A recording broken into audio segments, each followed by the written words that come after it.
Hindi. Good afternoon. आज हम लोग हिंदी व्याकरण का फर्स्ट चैप्टर पढ़ेंगे, भाषा एवं व्याकरण। भाषा किसे कहते हैं? भाषा वह साधन है जिसके माध्यम से हम अपने भावों और विचारों को दूसरों के सामने प्रकट करते हैं तथा दूसरों के भाव और विचारों को समझते हैं। भाषा का शाब्दिक अर्थ क्या है? भाषा शब्द की व्युत्पत्ति भास धातु से हुई है, जिसका अर्थ है प्रकट करना। भाषा के भेद।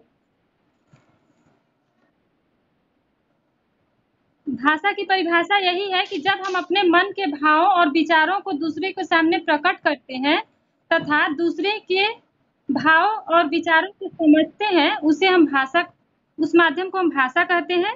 भाषा के प्रकार। मुख्य रूप से भाषा के दो भेद हैं, दो प्रकार हैं, व्यक्त भाषा और अव्यक्त भाषा। व्यक्त भाषा वो भाषा है जिसको हम अपने मुंह से बोलते हैं या लिखकर व्यक्त करते हैं या संकेतों के माध्यम से व्यक्त करते हैं, वो व्यक्त भाषा के अंतर्गत आता है। यानी लिखित भाषा, मौखिक भाषा और सांकेतिक भाषा, तीनों ही भाषा जो है व्यक्त भाषा के अंतर्गत आती है। अव्यक्त भाषा। अव्यक्त भाषा अव्यक्त भाषा वो भाषा होती है जिसे हम नहीं समझ पाते, जैसे पशुओं की भाषा, पक्षियों की भाषा, कीड़े मकोड़ों की भाषा। तो अव्यक्त भाषा वो भाषा होती है जो मानव समझ से परे होती है, जिसको हम समझ नहीं पाते।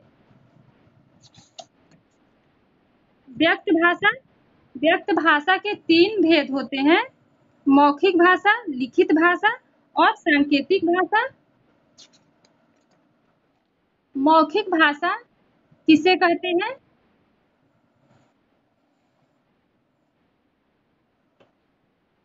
मौखिक भाषा वह भाषा होती है जिसे हम बोलकर प्रकट करते हैं, उसे हम मौखिक भाषा कहते हैं।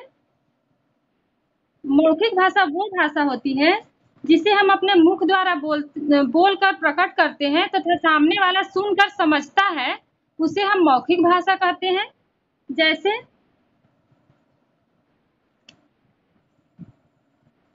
है भाषण देना या फोन पे बात करना, जैसे यहाँ पे किया गया है। देखिए, ये फोन पे अपने स्कूल के वार्षिकोत्सव का वर्णन कर रही है लड़की किसी से, तो ये मौखिक भाषा में आएगा। यहाँ नेताजी भाषण दे रहे हैं, तो ये भी मौखिक भाषा के अंतर्गत है। और यहाँ डॉक्टर हैं जो ग्रामीण जो लोग हैं, गांव के लोग हैं, उनको स्वास्थ्य के विषय में जानकारी दे रहे हैं। तो भाषण देना और फोन पे बात करना, ये सब चीजें मौखिक भाषा के अंतर्गत आता है। लिखित भाषा, जब हम अपने मन के भाव और विचारों को लिखकर प्रकट करते हैं तथा सामने वाला उसको पढ़कर समझता है, उसे हम लिखित भाषा कहते हैं।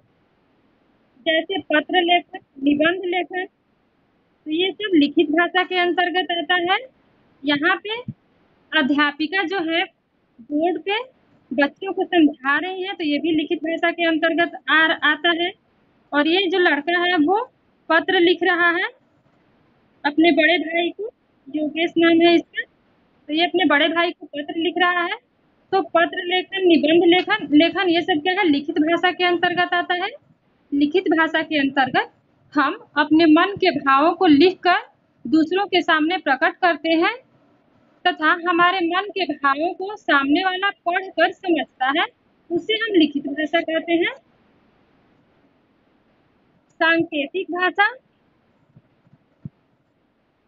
जब हम अपने मन के भावों को संकेतों के द्वारा दूसरों के सामने प्रकट करते हैं, दूसरों को समझाते हैं संकेतों के माध्यम से, उसे हम सांकेतिक भाषा कहते हैं। जैसे रोड पे लाइट्स ट्रैफिक लाइट जो लगी रहती है, क्योंकि ज्यादा लोग होते हैं उनको मतलब समझाना, बोल कर समझाना हम नहीं समझा सकते, इसीलिए ट्रैफिक लाइट लाइट का यूज होता है और उसके संकेतों के अनुसार ही लोग वहाँ पे चलते हैं। तो ट्रैफिक लाइट जो सांकेतिक भाषा का उदाहरण है। इसके अलावा क्रिकेट जब होता है तो उसमें अंपायर जो होता है सांकेतिक भाषा का प्रयोग करता है, क्योंकि उतने ज्यादा लोगों को वो मुंह से बोलकर नहीं समझा सकता, तो वहां पे सांकेतिक भाषा का प्रयोग किया जाता है। ये यहाँ पे लड़का है, अपनी माँ को चांद को दिखा रहा है। रवि इसका नाम है। वो अपनी माँ को चांद को दिखा के पूछ रहा है कि वो क्या है, संकेत में दिखा रहा है कि वो चीज क्या है, तो ये भी सांकेतिक भाषा है। यहाँ अध्यापक है, वो बच्चों का रेस हो रहा है, दौड़ हो रहा है, तो वो इशारों से बता रहे हैं कि ये रेड लाइन को जो सबसे पहले पार करेगा, यहाँ पे लाइन बनी हुई है, वो मतलब विनर होगा। तो यहाँ पे सांकेतिक भाषा का प्रयोग किया गया है। ये नीचे अव्यक्त भाषा है, इसको हम पढ़ा चुके हैं। अव्यक्त भाषा वो भाषा होती है जो मानव की समझ से परे होती है, जिसे मानव समझ नहीं पाता, जैसे जीव जंतुओं की भाषा, कीड़े मकोड़ों की भाषा, पक्षियों की भाषा, पशुओं की भाषा। यहाँ दो कुत्ते हैं जो आपस में एक दूसरे से दोस्ती और प्रेम का एहसास कर रहे हैं, तो ये पशुओं की भाषा है जिसे हम नहीं समझ पाते, इसे हम अव्यक्त भाषा कहते हैं। इनकी भाषा को पशु ही समझ पाते हैं, मानव अच्छे से नहीं समझ पाता। ये मातृभाषा और राजभाषा। मातृभाषा मातृभाषा दो शब्दों से मिलकर बना है, मातृ प्लस भाषा, यानी माँ द्वारा सिखाई जाने वाली भाषा। माँ द्वारा सिखाई गई भाषा को हम मातृभाषा कहते हैं। मातृभाषा बच्चे माँ द्वारा या अपने परिवार द्वारा सीखते हैं। हमारी जो मातृभाषा है वो हिंदी है। भारत में अधिकांश हिंदी बोली जाती है, इसलिए हमारी जो मातृभाषा है वो हिंदी है। ये राजभाषा वो भाषा होती है जिसे सरकारी कामकाज के लिए प्रयोग किया जाता है। राजभाषा का शाब्दिक अर्थ है राज प्लस भाषा, अर्थात प्रशासनिक कार्यों के लिए कार्यालय में जिस भाषा का आधिकारिक रूप से प्रयोग किया जाता है उसे हम राजभाषा कहते हैं। तो भारत की राजभाषा हिंदी है। भारत में कार्यालयों में अधिकांश कार्य हिंदी भाषा में किए जाते हैं, इसलिए भारत की राजभाषा भी हिंदी है। विश्व में जितनी भी भाषाएं बोली जाती हैं उसमें भारत में बोली जाने वाली हिंदी भाषा जो है वो तीसरे स्थान पर है। विश्व में बोली जाने वाली भाषाओं में हिंदी का स्थान तीसरा है, तीसरे नंबर पे हिंदी आता है। और संस्कृत जो है विश्व की सबसे प्राचीनतम भाषा है। हिंदी की जो उत्पत्ति है वो संस्कृत से हुई है। हिंदी भाषा की उद्भव संस्कृत भाषा से हुआ है, तो संस्कृत हिंदी की माँ है। हिंदी के अलावा और भी भाषा है जिसे बोला जाता है, तो हमारे देश में बोली जाने वाली आधुनिक भारतीय भाषाएं निम्नलिखित हैं। हिंदी, उर्दू, गुजराती, मलयालम, कन्नड़, तेलुगु, तमिल, उड़िया, बंगाली, पंजाबी आदि। तो वर्तमान में ये सब हमारे देश में बोले जाने वाली भाषाएं हैं। हिंदी भाषा भारत के साथ साथ Nepal, Fiji, Mauritius, Pakistan, Trinidad, Bangladesh आदि देशों में भी प्रयोग की जाती है। भाषा का आधार, किसी भी भाषा का आधार क्या है? किसी भी भाषा के 3 आधार यहाँ पे दिए गए हैं, वर्ण, शब्द और वाक्य। वर्ण वर्ण जो है भाषा की सबसे छोटी इकाई है। वर्ण जो है भाषा की सबसे छोटी इकाई है। तो वर्ण किसे कहते हैं? भाषा की वह लघुतम इकाई जिसके और अधिक टुकड़े न किए जा सके उसे हम वर्ण कहते हैं। वर्ण को अक्षर भी कहते हैं और ध्वनि भी कहते हैं। तो जैसे अ, र, न, उ, क, व ये सब क्या है? वर्ण है। इसके और अधिक टुकड़े नहीं किए जा सकते। ये भाषा की सबसे लघुतम इकाई है। शब्द वर्णों के सार्थक समूह को हम शब्द कहते हैं।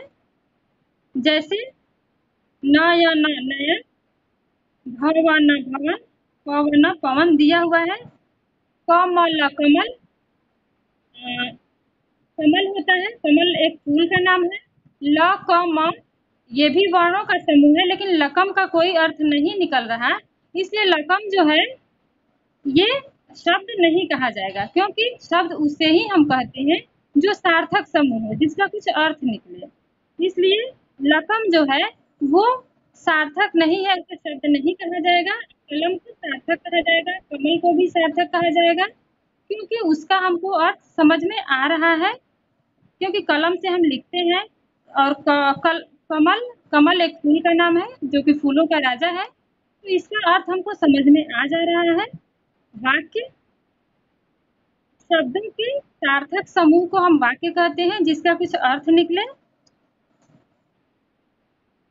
जैसे जैसे यहाँ पे दिया है राम घर चल, पानी भर, या राम घर जाता है।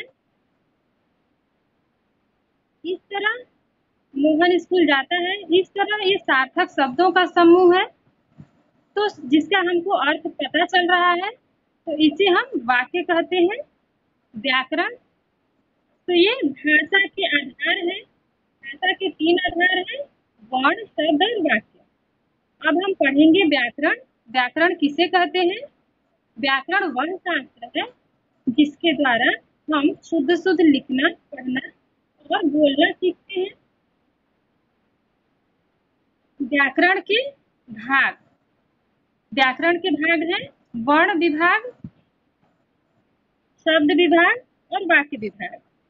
भाषा का आधार है वर्ण, शब्द और वाक्य, और व्याकरण का भाग है वर्ण विभाग और वाक्य विभाग। तो हम पढ़ेंगे वर्ण विभाग के बारे में। सबसे पहले वर्ण विभाग। हिंदी भाषा के समस्त वर्ण अपने निश्चित क्रम में आते हैं, जिसे हम क्या कहते हैं? वर्णमाला कहते हैं। वर्णमाला से वर्णों का क्रम उनके उच्चारण के स्थान के अनुसार निर्धारित किया जाता है। हिंदी में कुल 44 यानी 44 मूल वर्ण होते हैं, जो इस प्रकार है। वर्ण विभाग है ये। वर्ण विभाग को 3, यहाँ पहले स्वर है वर्ण विभाग में, फिर व्यंजन है, अंतस्थ वर्ण है। तो स्वर वर्ण देखेंगे सबसे पहले। वर्ण विभाग का भाग है स्वर वर्ण। स्वर वर्ण हिंदी वर्णमाला में स्वर कितने होते हैं? 11 होते हैं। अ, बड़ी, छोटाऊ, बड़ाऊ, ऋषि, ए, ओ, औ। तो हिंदी वर्णमाला में स्वर की संख्या कितनी है? 11 है। इसके पश्चात व्यंजन वर्ण। व्यंजन वर्ण की संख्या 25 है, जो यहाँ पे दिया हुआ है। क वर्ग, ये क वर्ग, त वर्ग, क वर्ग में 5 आते हैं, क, ख, ग, घ, अंग। च वर्ग में च, छ, ज, छ, य। ट वर्ग, ट वर्ग कहने का मतलब है कि ये पांचों ट, ठ, ड, ढ, अड़। त वर्ग त, थ, द, ध, न। प वर्ग क, ख, ग, घ, म। तो क के जितने भी ये क, ख, ग, घ, अंग, क वर्ग के 5 जो वर्ण हैं उनको हम कंठ से बोलते हैं। यहाँ पे लिखा हुआ है कंठ। क वर्ग किससे बोला जाता है? कंठ से बोला जाता है। च वर्ग, च के जितने भी च, च, ज, झ, य, इसको हम तालु से बोलते हैं। तालु से। और ट वर्ग, ट, ठ, ड, ढ, ढ़, इसको हम ये मूर्धन्य बोला जाता है। यहाँ यहाँ से मूर्धन्य से बोलते हैं इसको त, थ, ये सारे। अब त वर्ग, त वर्ग को हम दंत से बोलते हैं। दांत, यहाँ से त, थ, द ऐसे बोलोगे तो दांत लगता है, तो त वर्ग को दंत, दंत से हम बोलते हैं। और प वर्ग को हम ओष्ठ से बोलते हैं, होठ से। तो प, फ, ब, भ, म। तो इसको आपको याद रखना है कि क वर्ग को कंठ से बोलते हैं, च को तालु से, ट को मूर्धन्य से, त को दंत से, और प को ओठ से बोला जाता है, प वर्ग को। नेक्स्ट है, तो इनकी संख्या 25 है, ये व्यंजन है। नेक्स्ट है अंतस्थ व्यंजन, नहीं अंतस्थ वर्ण है। तो स्वर वर्ण हम पढ़ लिए हैं, व्यंजन वर्ण भी हम पढ़ लिए हैं। इसके पश्चात हम पढ़ रहे हैं अंतस्थ वर्ण। अंतस्थ वर्ण की संख्या कितनी है? 4 है। य, र, ल, व, इसको हम अंतस्थ वर्ण बोलते हैं। इसके बाद है ऊष्म वर्ण, श, स, त, ह, इसको ऊष्म वर्ण बोलते हैं। तो ये सब चीज आपको याद रखना है कि अंतस्थ वर्ण में कौन कौन से वर्ण आते हैं, ऊष्म में कौन कौन से आते हैं। ठीक है। नेक्स्ट, इसके अतिरिक्त 4 और संयुक्त वर्ण है।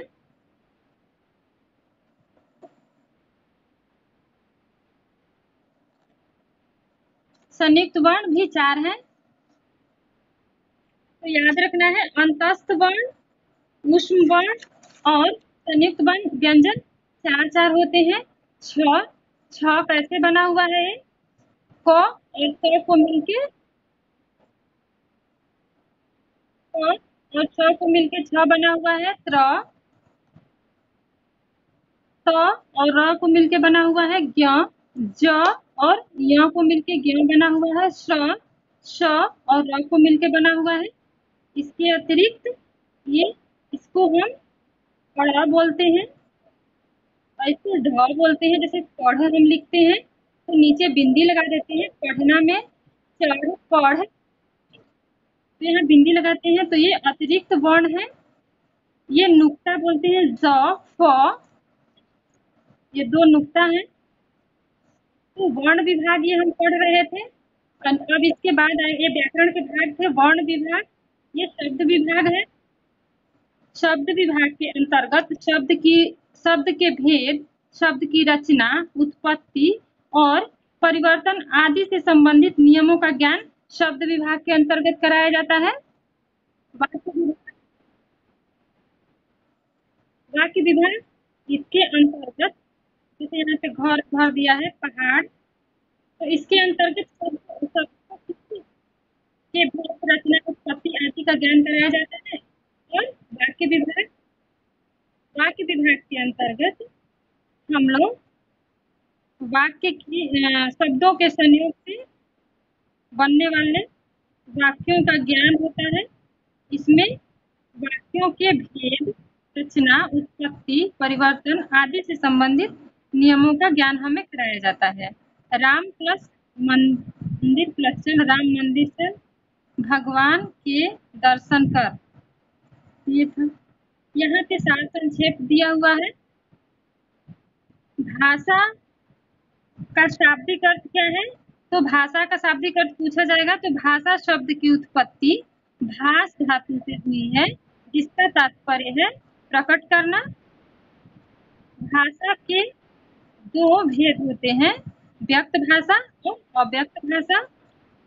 व्यक्त भाषा निम्न प्रकार से दृष्टिगत होते हैं। व्यक्त भाषा के निम्नलिखित 3 प्रकार हैं, भौतिक, मौखिक, मौखिक भाषा, लिखित भाषा, सांकेतिक भाषा। भाषा किसे कहते हैं? हम अपने मन के भावों और विचारों को प्रकट करने के लिए जिस साधन का प्रयोग करते हैं उसे हम भाषा कहते हैं। या भाषा वो साधन है के द्वारा हम अपने मन के भावों को दूसरों के सामने प्रकट करते हैं तथा दूसरों के मन के भावों को समझते हैं, उसे हम भाषा कहते हैं। अव्यक्त भाषा सामान्य मानव की समझ से परे होती है। अव्यक्त भाषा वो होती है जिसे हम समझ नहीं पाते, या पशु पक्षियों की भाषा, कीड़े मकोड़ों की भाषा अव्यक्त भाषा के अंतर्गत आती है। भाषा का आधार क्या है? वर्ण, शब्द और वाक्य। भाषा का आधार क्या है? वर्ण, शब्द और वाक्य है। व्याकरण के भाग कौन कौन से हैं? वर्ण विभाग, शब्द विभाग, वाक्य विभाग। एक्सरसाइज है इधर। भाषा का शाब्दिक अर्थ बताते हुए भाषा की परिभाषा दीजिए। तो आगे दिया हुआ है, आप इसको कर लेंगे। भाषा का यहाँ पे भी दिया हुआ है। भाषा की उत्पत्ति भाष धातु से हुई है। पहले का आंसर होगा भाषा की उत्पत्ति भाष धातु से हुई है, जिसका अर्थ है प्रकट करना। आप इसमें से कोई एक लिख दोगे ताकि आपको याद करने में भी इजी रहेगा। तो भाषा शब्द की उत्पत्ति भाष धातु से हुई है, जिसका अर्थ है प्रकट करना। और फिर परिभाषा लिख दोगे कि भाषा वह साधन है जिसके द्वारा हम अपने मन के भावों और विचारों को दूसरों के सामने प्रकट करते हैं तथा दूसरों के विचारों तथा भावों को समझते हैं, उसे हम भाषा कहते हैं।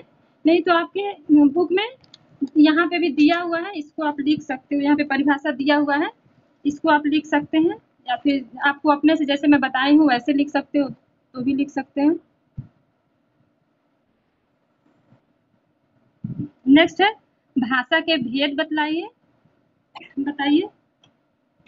तो भाषा के मुख्य रूप से दो भेद हैं, लिखित व्यक्त भाषा और अव्यक्त भाषा।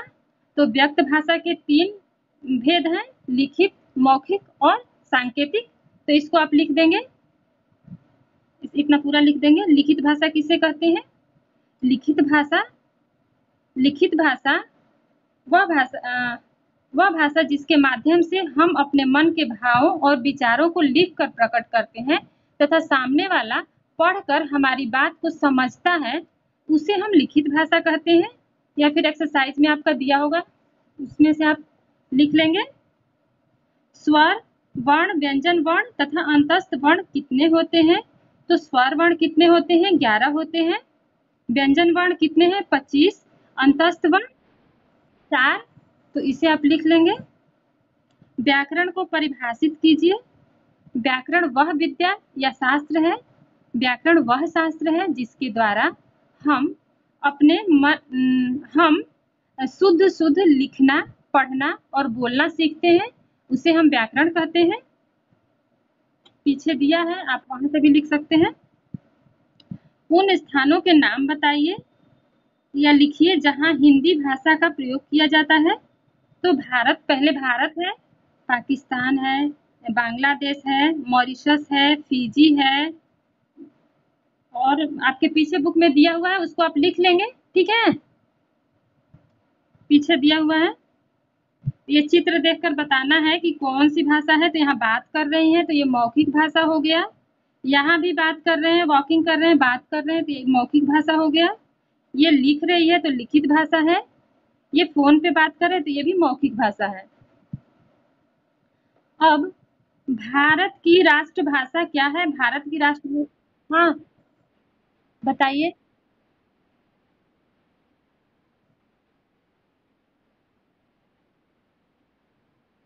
ये सेकंड वाला क्या रोड पे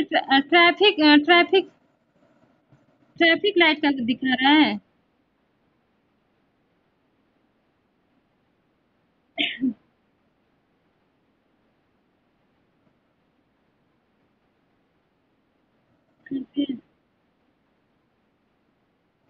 हाँ रोड का दिखा रहा है यहाँ पे।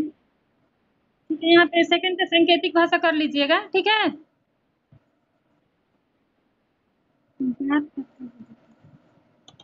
ठीक है, ओके।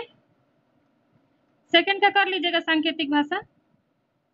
रिक्त स्थानों की पूर्ति कीजिए। ये रोड का दिखा रहा है तो रोड पे चल रहे हैं। फोर्थ देखिए, रिक्त स्थानों की पूर्ति कीजिए। भारत की राष्ट्रभाषा क्या है? हिंदी है ना? हिंदी की उत्पत्ति संस्कृत भाषा से हुई है। वर्णों के एक निश्चित एवं क्रमिक समूह को वर्णमाला कहते हैं। वर्णों के सुव्यवस्थित संयोग से शब्द की रचना होती है। मातृ प्लस भाषा अर्थात माता द्वारा सिखाई गई भाषा को क्या कहते हैं? मातृभाषा कहते हैं। हिंदी भाषा में इसको सही गलत बताना है, सही है गलत। हिंदी भाषा में 45 स्वर होते हैं। गलत। हिंदी भाषा में 11 व्यंजन होते हैं। गलत। लिखित भाषा मुख से बोली जाती है। गलत है। हाँ। सांकेतिक भाषा लिखी जाती है। सांकेतिक भाषा लिखी जाती है। गलत है। हिंदी भाषा में 11 स्वर होते हैं। सही है। हिंदी भाषा में 11 स्वर होते हैं, सही है। ठीक है, तो बेटा इससे आप लोग को ऑब्जेक्टिव, ये सब आप लोग अच्छे से कर लेंगे तो ऑब्जेक्टिव टाइप क्वेश्चन इसी से आएंगे। तो इतना आपको पता रहेगा तो ऑब्जेक्टिव टाइप क्वेश्चन आप कर लेंगे। ठीक है बेटा।